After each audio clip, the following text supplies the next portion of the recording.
Coming up on Global Business, Chinese President Xi Jinping welcomes Brazilian counterpart Luiz Inácio Lula da Silva in Beijing ahead of talks on deepening cooperation.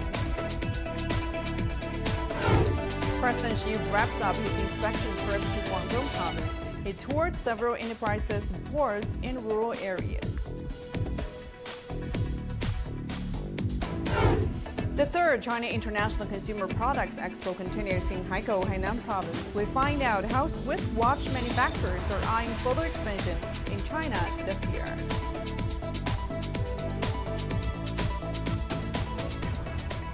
Hello and welcome to this edition of Global Business on CGTN. I'm Guan Xing in Beijing. On Friday afternoon, Chinese President Xi Jinping held talks with Brazilian President Luiz Inácio Lula da Silva, who is on a state visit to China. The two leaders discussed their country's long-standing friendship and strategic partnership, believing that a strong China-Brazil relationship will contribute to regional and global peace, stability, and prosperity. A welcoming ceremony for an old friend of the Chinese people. The heads of state from China and Brazil watched the parade formation of the Chinese People's Liberation Army Honor Guards. During their talks following the ceremony, President Xi Jinping said China is committed to developing its relationship with Brazil from a long-term and strategic perspective and prioritizes the relationship in its diplomacy. She urged both sides to deepen pragmatic cooperation, steadily advance existing major cooperation projects, explore the potential for cooperation in agriculture, energy infrastructure, aerospace, science, and technology innovation, strengthen cooperation in green economy, digital economy, and clean energy, and welcome more high-quality Brazilian products to enter the Chinese market. After the talks, the two leaders witnessed the signing of bilateral cooperation documents in trade, investment, digital economy, technological innovation, information and communication, poverty reduction, quarantine, and space. They issued a joint statement on deepening the comprehensive strategic partnership between China and Brazil. And earlier today, China's Premier Li Qiang and top lawmaker Zhao Leji held separate meetings with the visiting Brazilian president. Both sides pledged to strengthen cooperation across various sectors, promote mutual benefits, and support global development. Premier Li Qiang said China is willing to deepen political mutual trust, strengthen the alignment of development strategies, create new highlights in economic and trade cooperation, set new benchmarks in production capacity cooperation, shape new advantages in innovation cooperation, consolidate new support in financial cooperation, and promote comprehensive multi-level and high-level cooperation between the two countries to continuously reach new heights. Li added that China is willing to strengthen communication in collaboration with Brazil on multilateral affairs and make greater contributions to safeguarding the rights and interests of developing countries. President Lula stressed Brazil's commitment to strengthening practical cooperation with China in various fields, such as the economy, trade, science, technology, and culture, and carry out exchanges between political parties and legislatures. Zhao Leji, chairman of Standing Committee of the National People's Congress, said China's NPC aims to actively exchange governance and legislative experiences with the Brazilian Congress, providing a solid legal guarantee for practical cooperation. The new development bank was established in 2015 by the BRICS group of nations, Brazil, Russia, India, China, and South Africa. Now, a former Brazilian president has become the new head of the multilateral bank. Our Wu Lei sat down with Dilma Rousseff to discuss her priorities during her term in office. As former president of Brazil and an economist who has been active in global development for a long time, and what will be your priorities in terms of NDB's development in the coming years? It is very important to me that new development bank, the Bank of the BRICS, acts as the tool to support the development priorities of the BRICS and other developing countries. We need to invest in projects that contribute to three fundamental areas. First, we need to support the countries with regards to climate change and sustainable development goals. Second, we should promote social inclusion at every opportunity we have.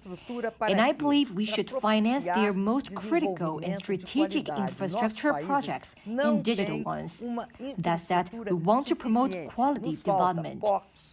Developing countries still don't have the necessary infrastructure. They don't have enough ports, airports, and highways to meet their needs.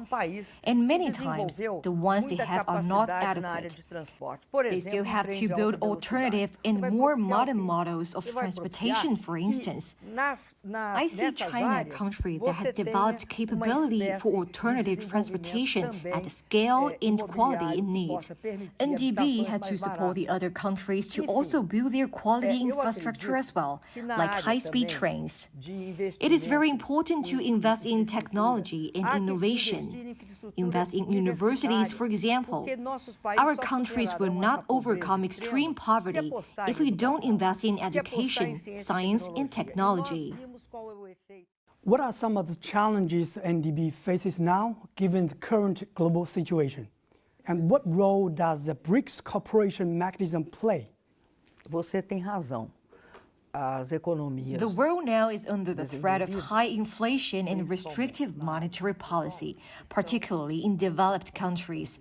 Such monetary policy means a higher interest rate and therefore a higher probability of reduction in growth and a higher probability of recession. This presents an important question for the BRICS. We need a mechanism, a so-called anti-crisis mechanism, which must be counter-cyclical and support stabilization. At the same time, it is necessary to find ways to avoid foreign exchange risk and other issues, such as being dependent on a single currency, such as the US dollar. The good news is that we are seeing many countries choosing to trade using their own currencies. China and Brazil, for instance, are agreeing to exchange with RMB and the Brazilian real. At the NDB, we have committed to it in our strategy. For the period from 2022 to 2026, NDB has to lend 30% in local currency, and so 30% of our loan book will be financed in the currencies of our member countries. That will be extremely important to help our countries avoid exchange rate risks and shortage in finance that hinder long-term investments. And now for more insights on China-Brazil economic cooperation and prospects for future ties, we're joined by John Gong, Vice President of Research and Strategy at the UIBE Israel. Well, thank you for joining us, Professor Gong. So help us understand the significance of Brazilian President Lula's state visit to China.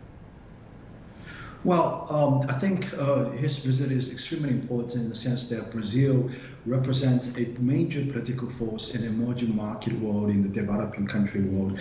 And also his very strong and very unique advocacy for something that is very new to the developed world, to the West, to the collective West. For example, during the trip he said that Brazil is coming back to the world stage.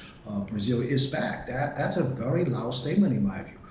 That he said it's indicated that the era that Brazil is entirely absent in important decision-making process of international affairs is gone now. He also advocated, for example, the use of BRICS currencies for trade among the BRIC bloc countries. I think these are very strong and new messages that probably do not resonate very well with the collective West. And I think the cooperation between China and Brazil, being the two, I would say, the most important members of the BRIC bloc, and also the developing world, is extremely important for both countries as well as for the developing world. Indeed, and talking about settlement in local currencies, since it is not empty talk because we now have a former Brazilian president at the helm of the NDB, a multilateral financial institution of the developing countries. What impact will it have on China, Brazil, and beyond? Yeah, well, speaking of the role of NDB, certainly, this is a new force in the what's called the international multilateral financial institutions, and its focus is mostly on making loans to these countries, bypassing essentially the role of the World Bank, or I would say also complementary to the role of the World bank. And I think just from the new president, NDB new president's remarks, that a fairly significant portion of the loans will be made in currencies other than the US dollar, which is also a very significant development. That means that it appears to be an emergence of a parallel monetary system, international monetary system in the world, in competition with the dollar-dominated financial order, essentially, international financial order. So I think in that regard, I think that represents an increasing voice of the global south, of the developing world, and I think in that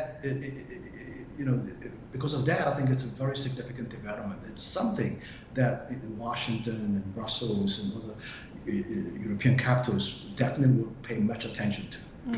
And what can developing countries gain from this new monetary system of its own rather than the US-dominated global financial monetary system? Yeah, so what's happening right now is a living example of the adverse impact of too much reliance on one single currency. Every time the American monetary policy tightens, interest rate goes up and capital access from developing countries into the United States and dollar becomes stronger, and there's going to be worsening situation that the balance of payments in many developing countries. Brazil is actually one of these countries that have experienced numerous times of this adverse impact in the past, and I think President Lula understands fully well why overly reliance upon only one single currency is eventually detrimental to its own country. Not to say the least that the dollar has been weaponized by Washington and be used as a tool for imposing sanctions on many countries. I mean, that's another aspect that we even have to talk about. So in any case, I think it's a healthy thing to have several competing currencies in addition to these currencies issued by Western capitals to be circulating around the world and to play an important role for trade settlement as well as for investment as part of the national wealth holdings. Well, thank you very much for sharing with us, Professor John Gong. Please stay with us for more discussions later on the program. Meanwhile, specific agricultural product corn is bringing the economies of the two countries closer.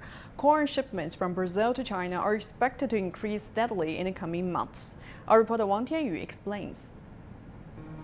In early January this year, a cargo ship loaded 68,000 tons of corn from Brazil arrived at the port in Dongguan, a city in South China's Guangdong province. The corn, which could fill 23 trains, marks the first batch of Brazilian corn imported into China. China is Brazil's biggest trading partner, with trade reaching over $150 billion last year. Both countries enjoy economic cooperation in many fields, and one that is flourishing is agriculture. China and Brazil reached an agreement on corn imports in 2022. The country's biggest food trader, China Oil and Foodstuffs Corporation, is the one that made the deal happen from paper to reality. As of now, a total of 28 cargo ships have arrived. The import of Brazilian corn is an active attempt to strengthen agricultural cooperation between China and Brazil.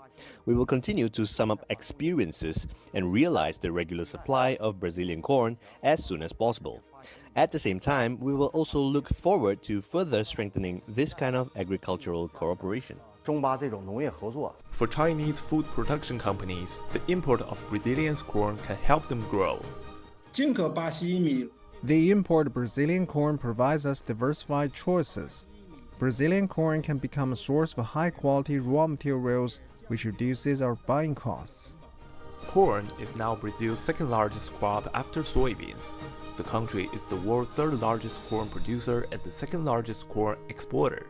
With these new trade channels being created, Brazil's corn export to China is expected to jump.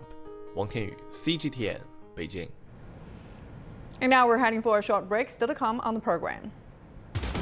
President Xi wraps up his inspection trip to Guangdong province. He toured several enterprises, ports, and rural areas.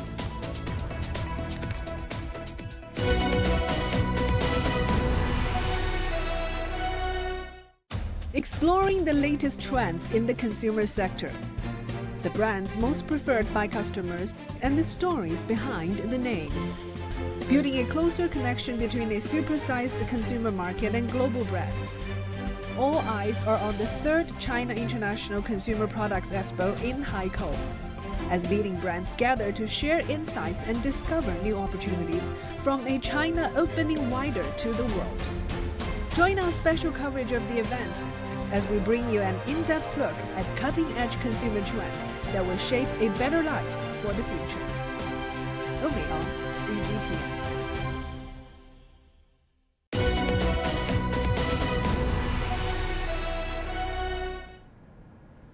Welcome back. Chinese President Xi Jinping has wrapped up his visit in South China's Guangdong province. He toured several enterprises, ports, and rural areas this week. During his visit, the president stressed the strategic importance of the Guangdong, Hong Kong, Macau Greater Bay Area. He said China should nurture more innovative enterprises with independent intellectual property rights and core competitiveness. President Xi also stressed on the importance of remaining steadfast in deepening reform and expanding high-quality opening up. He urged the Guangdong province, a trendsetter of the country's reform and opening up, to take the lead in advancing Chinese modernization. To understand more about President Xi's visit to Guangdong, let's bring back John Gong, Vice President of UIB Israel. Thank you for staying with us, Professor Gong. So what are the main takeaways from President Xi's visit to Guangdong?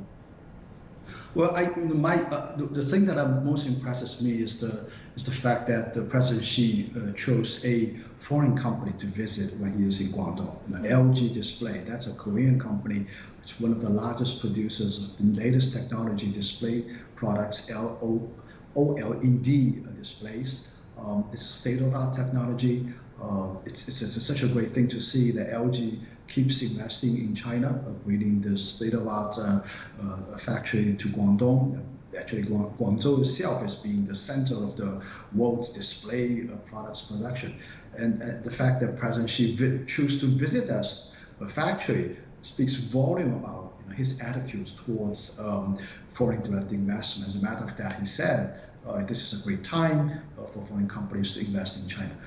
It's kind of like a counter-cyclical kind of suggestion because the overall world economic condition is not so good, but it's a very good time to make investment in China right now, as precisely as President Xi put it. So I think the significance of his visit is that he visited LG Display, and that's a strong signal to the rest of the world that China is opening up. China is open for business. China continues to welcome foreign direct investment, and China is the place is one of the best places for foreign direct investment as well. Indeed, and that provides much needed certainty in a global economy which is encountering a lot of challenges. So what can we learn from the visit about China's regional development priorities? Well, I think President Xi mentioned high quality opening up, and also he mentions protection of intellectual property rights. I think these are the two things that are extremely important for development of a high-tech industry. We all understand that in the context of the China-U.S. competition, development of high-tech industries, innovation, research, and development, these are extremely important for China. So I think he emphasizes that, and this is a policy, a national policy that China's not going to change. Even amidst a lot of speculation in the West that China's going to change, we're not going to change that. We're going to stick with the success formula, and I think we're going to continue to succeed. Well, thank you very much for sharing with us. That was John Gong, Vice President of Research and Strategy at UIB Israel. And the 3rd China International Consumer Products Expo, also known as the Hainan Expo, is currently underway in Haikou, Hainan Province. Among the expo participants are Swiss watch manufacturers looking to expand their footprint in China thanks to the strong rebound in luxury product demand this year. Our Huang Fei has more. Asia last year accounted for 40% of all Swiss watch exports. There were some declines in the China market itself because of the COVID restrictions, but now that the country's opened up, how do you see things progressing? Well, we actually see a quite good trend. Even during COVID, we were satisfied with the sales that we had in general, but we changed our distribution partner last year, And we have really seen a huge explosion in the sales this year as well. We really have over double sales what we used to have. I see. Are there anything specific that you're doing to target the Chinese demographic? We, as a company, we've been very proud of being very sustainable over years. So over 50 years, we've been dedicated to sustainability. So everything what we do is try to reduce and reuse, and basically be that company that creates a lot of newness in a sustainable manner. So we use the leather from the grapes and the skins. So please drink wine, because you can make 12 straps out of one bottle of wine. From a manufacturing perspective, how does a watch company achieve climate neutral? So 80% of all our power consumption is generated from our solar system on your roof. And we're also using the power from the stream because we're based very closely to a river. So we put a lot of effort into that, and we see it's also a trend coming in China as well, and we're very pleased about that. You have manufacturing presence here in China. We have sourcing presence, so we have 25 people working here in China, and sourcing close to the border of Hong Kong. So a lot of the products are being partly manufactured here in China, shipped to Switzerland, and we do the magic, and then we finalize the product and send it back. And in the last few years, with tensions between China and the U.S., there's a bit of a decoupling thing happening. European and American firms moving their supply chain out of China. What about we all had that. We all had that evaluation, simply due to the fact that you had a hard close down, and it really did impact our whole supply chain. And so it really did force us to look outside. But we came to the conclusion we have to stay. Simply because of the quality and also the commitment we have to the people who's working here. Hainan is going to have its own customs system by 2025. What does this mean for your company? Extremely important, because it makes it easier to get in to China. And that's also the reason why we're present here at the fair, because we want to make sure that it's the right place to be. I'm actually going to visit some stores afterwards to see locations, so we maybe want to open a store here as well. And the aim is to at least double the sales, or maybe even triple within 3 years.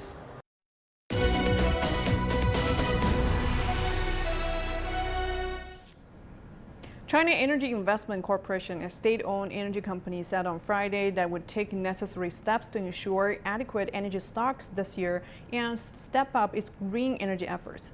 Briefing the media on the company's performance during the first 3 months of the year, company officials said China Energy's average monthly coal output stood at around 50 million tons during the past 18 months. We'll promote the adjustment and optimization of the energy structure, safe and reliable replacement of new energy, and the construction of new type of power system.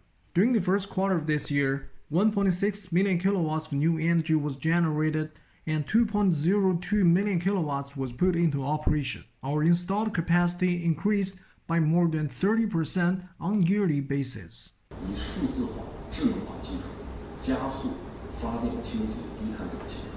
Our group accelerated the clean and low-carbon transformation of power generation through intelligent technologies. In addition, we also promoted the application scenarios for smart power plants, new energy sources, and energy storage. We also exploring technology innovation, operations, and development mode. Moving on to the global economy, the Group of 20 held the second G20 finance ministers and central bank governors meeting for this year in Washington, D.C., U.S., on the sideline of the International Monetary Fund and World Bank annual spring meetings. The governor of the People's Bank of China, the central bank, Yi Gang, attended the meeting. Yi said in his speech that China's economy is stabilizing and recovering. Inflation remains low, the property market is showing positive changes, and GDP growth is expected to reach around 5% this year. He appreciated all parties for their support to the G20 Sustainable Finance Working Group and said the PBOC, as co-chair of the working group, will work closely with all parties to accomplish the tasks for this year. Meanwhile, over in the United States, participants at the World Bank and IMF spring meetings stressed on the importance of reining in global debt. Our Caroline Marlowe has more on the meetings.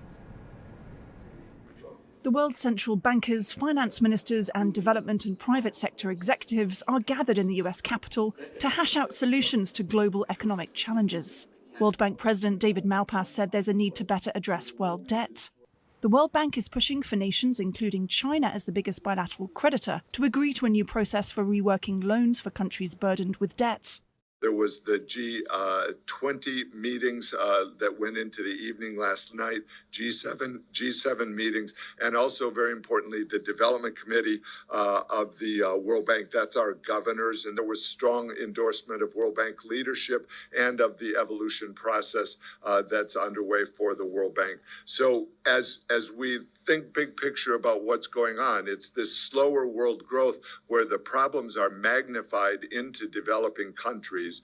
Global debt relief efforts were started by the G20 group of nations in late 2020 with a mechanism known as the Common Framework. But there's been differences of opinion since then, leading to delays on how to treat debt. More than 70 low-income countries face a total of $326 billion in debt, with 15% of them already in debt distress, meaning they're unable to fulfill financial obligations and debt restructuring is required. IMF Managing Director Kristalina Georgieva said a breakthrough has been made on debt structuring, but that more talks are needed to work on timelines. The IMF has already warned this week of weakening global growth. 2.8% global growth is not enough to bring opportunities to businesses and people around the world. And most worrisome is the projection for weak growth over a longer period of time. Why is that projection? Because productivity has been lagging. The IMF and World Bank say there are continued pressures from high inflation, the Russia-Ukraine conflict, and COVID-19 pandemic. The financial institutions in these meetings see the global growth outlook at 3% over the next 5 years. That's trending downwards from previous years. They want to see resilience and openness in global economies to make sure the situation doesn't get worse. Caroline Malone, CGTN, Washington. Moving on to some other news that we're tracking at this hour. Germany is expected to post modest growth during the first quarter of the year. An economy ministry report said a recession appears to have been avoided after the economy shrank 0.4% in the last quarter of 2022. Japan's internal ministry predicts that the country's core inflation is likely to stay high at around 3% in March, though trending down from January's 41-year high. This will still test the central bank's current ultra-loose monetary policy. And Swedish consumer price increases fell slightly in March thanks to lower energy costs. Inflation refuses to come down from double digits after the central bank hiked interest rate to 3% in February. And that would do it for this edition of Global Business here on CGTN. Thank you so much for being with us. Until next time, bye for now.